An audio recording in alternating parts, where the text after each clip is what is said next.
الهجرة رحلة هادينا وانتفعت أجلة بعلمها مع ما تراه من لطيف حجمها. Dan ulama-ulama besar memanfaatkan ilmunya, yakni ilmu dalam kitab Al-Muqaddimah Al-Ajurrumiyah itu. Padahal Anda melihatnya tipis saja ukurannya.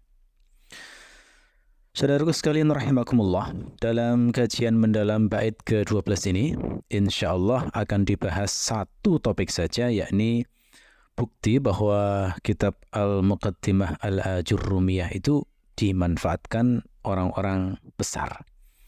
Karena dalam bait ini sangat lugas Al-Imriti ingin mengatakan bahwa walaupun kitab Al-Muqaddimah Al-Ajurrumiyah karya Ibnu Ajurrum itu tipis ukurannya, kecil ukurannya, tapi ternyata yang memanfaatkannya adalah orang-orang besar, ulama-ulama agung, bukan orang-orang biasa.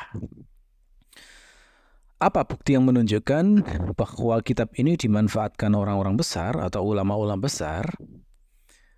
Di antara yang menunjukkan adalah jarang sekali orang belajar ilmu nahwu kemudian memulai dari materi dasar, lalu kemudian tidak memulai dari kitab Al-Muqaddimah Al-Ajurrumiyah. Jadi bisa dikatakan bahwa mayoritas ulama yang besar-besar itu, semenjak dikarang kitab Al-Muqaddimah Al-Ajurrumiyah ini, mereka selalu menjadikannya sebagai kitab awal untuk belajar ilmu nahwu. Saya sendiri, mu'afa, itu juga merasakan demikian. Jadi saat saya belajar bahasa Arab dari nol, itu ya belajarnya dari terjemahan Al-Muqaddimah Al-Ajurrumiyah. Terjemahannya plus yang digabungkan dengan terjemahan Nazm Al-Imriti. Lalu kemudian setelah paham konsep-konsepnya, lalu kemudian memperbanyak kosakata, waktu itu hanya dengan menggunakan kamus Al-Munawwir, dengan sedikit diskusi dengan sejumlah guru-guru. Lalu akhirnya mulai terbuka, sehingga dalam waktu kira-kira 6 bulan. Waktu itu mulai terasa mudah membaca kitab Arab gundul. Ya. Termasuk juga yang membuktikan bahwa Al-Muqaddimah Al-Ajurrumiyah dimanfaatkan ulama-ulama besar adalah banyaknya karya yang lahir dari kitab tersebut. Karya ini macam-macam bentuknya, ada yang berupa manzumah, ada juga yang berupa syarah, dan lain-lain sebagainya. Ini menunjukkan kualitas tinggi sebuah mukhtasar. Juga menunjukkan pengakuan ulama terhadap kualitas isi dan manfaatnya. Apalagi jika sudah disyarah, lalu syarah tersebut masih disyarah lagi, dibuatkan hawashi atau hasyiah oleh ulama lainnya. Ini semakin menunjukkan betapa bernilainya sebuah mukhtasar atau sebuah kitab ringkas. Nah, kitab Al-Muqaddimah Al-Ajurrumiyah ini termasuk jenis ini, yakni syarahnya banyak dan syarah tersebut masih dibuatkan hawashi oleh ulama-ulama lain. Saya tidak mungkin menjelaskan semua kitab syarah tersebut karena perlu riset yang serius. Saya jelaskan yang penting-penting saja. Saya sampaikan yang penting-penting saja dari kitab-kitab yang lahir dari kitab Al-Muqaddimah Al-Ajurrumiyah. Tentu saja yang pertama adalah kitab Nazm Al-Imriti atau Ad-Durrah Al-Bahiyah yang sedang kita syarahi ini. Kitab ini juga sangat berkah dan melahirkan banyak kitab yang lainnya. Yang kedua adalah syarah yang dibuat oleh Khalid bin Abdullah Al-Azhari. Ya, ini seorang ulama yang wafatnya tahun 905 Hijriah. Syarahnya Khalid Al-Azhari ini selesai ditulis tahun 887 Hijriah. Ini terhitung syarah pertengahan, ya. Banyak dirujuk oleh para penuntut ilmu. Bahkan banyak juga yang mencukupkan diri dengan syarah ini. Artinya, kalau ingin mengerti kitab Al-Muqaddimah Al-Ajurrumiyah dengan syarahnya yang memadai, maka banyak di antara mereka yang mencukupkan diri hanya dengan mengkaji syarahnya Al-Azhari ini. Ya. Kitab ini melahirkan banyak hasyiah. Di antaranya yang terkenal adalah Hasyiah Ibnu Al-Hajj. Ini banyak sekali konten ilmunya dan disukai oleh penuntut ilmu. Muncul juga Hasyiah Abu An-Najah Al-Misri. Ada juga Hasyiah Al-Faisi. Ada juga Hasyiah Al-Qalyubi. Hasyiah Al-Qalyubi. Ada juga Hasyiah Al-Madabighi. Ada juga Hasyiah Al-Ibrashi. Ada juga Hasyiah An-Najjari. Ada juga Hasyiah Al-Ujhuri atau yang terkenal dengan nama Al-Fawaid Al-Ujhuriyah. Ada juga Hasyiah Ibnu Allan. Ada juga Hasyiah Mahasin Nahwil Maliki. Ada juga Hasyiah Ismail Al-Abi. Ya, dan lain-lain.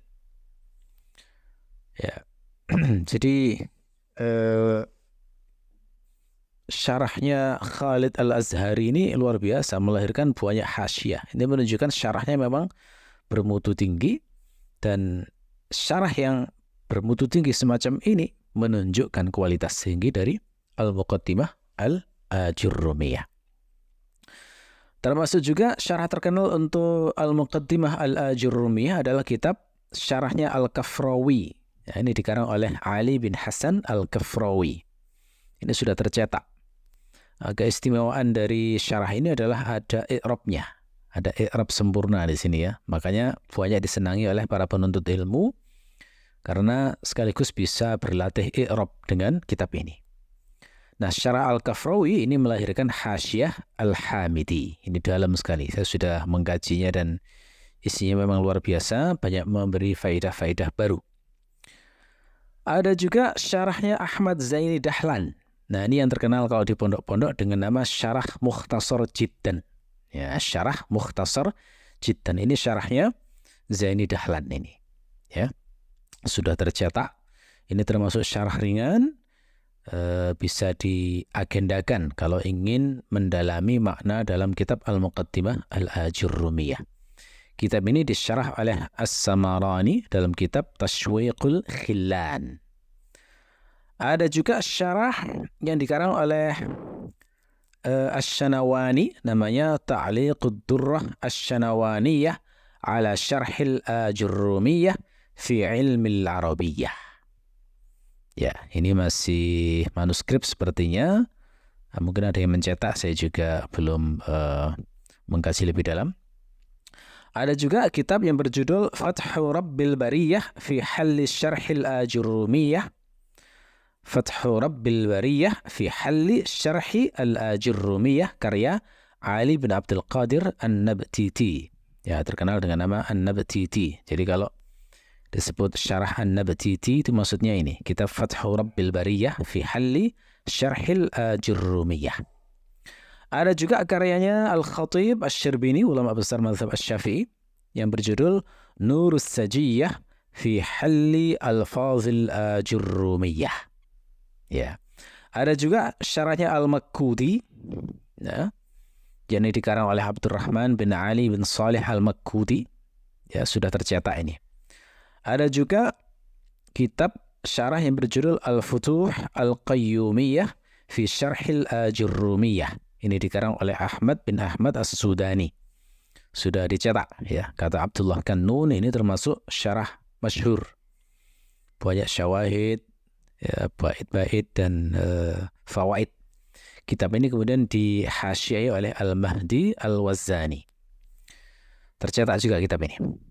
Ada juga kitab syarah yang berjudul Al-Futuhat Al-Quddusiyah fi Syarhil Muqaddimatil Ajurrumiyah karya Ahmad bin Muhammad Al-Mahdi Ibn Ajibah. Ya, jadi syarahnya Ibnu Ajibah, ringkasnya begitu ya. Kata Abdullah Kannun, ini termasuk syarah gharib menurut beliau karena memasukkan pembahasan tasawuf. Ya. Jadi kalau pengen tahu ada syarah Al-Muqaddimah Al-Ajurrumiyah yang membahas ada unsur tasawufnya, nah ini rujukan yang diantaranya adalah Al-Futuhat Al-Quddusiyah. Kata Al-Fashni dalam kitab Al-Qiladah Al-Jauhariyah, banyaknya syarah semacam ini adalah tanda keikhlasan penulisnya. Kata Burhanuddin Al-Ahsa'i Di antara penyebab popularitas kitab Al-Muqaddimah Al-Ajurrumiyah adalah karena penulisannya dilakukan di depan Ka'bah. Nah, ini tercantum dalam kitab Bughyatul Wa'ad. Ditulis oleh As-Suyuti, beliau mengatakan, wa zakara ar-ra'i annahu allafa muqaddimatahu tijahal Ka'batil Musyarrafah. Ar-ra'i menyebutkan bahwasanya Ibnu Ajurrum mengarang muqaddimahnya di depan Ka'bah yang mulia. Bahkan di syarahnya Burhanuddin itu dikatakan di antara berkahnya kitab Al-Muqaddimah Al-Ajurrumiyah itu adalah setiap tahun selalu lahir syarah baru. Ini yang luar biasa. Beliau mengatakan wa kaza dzukira min barakatiha annahu yazharu laha kulla sanatin syarhun jadid. Demikian juga disebutkan karena berkahnya kitab ini bahwa setiap tahun itu selalu muncul syarah yang baru.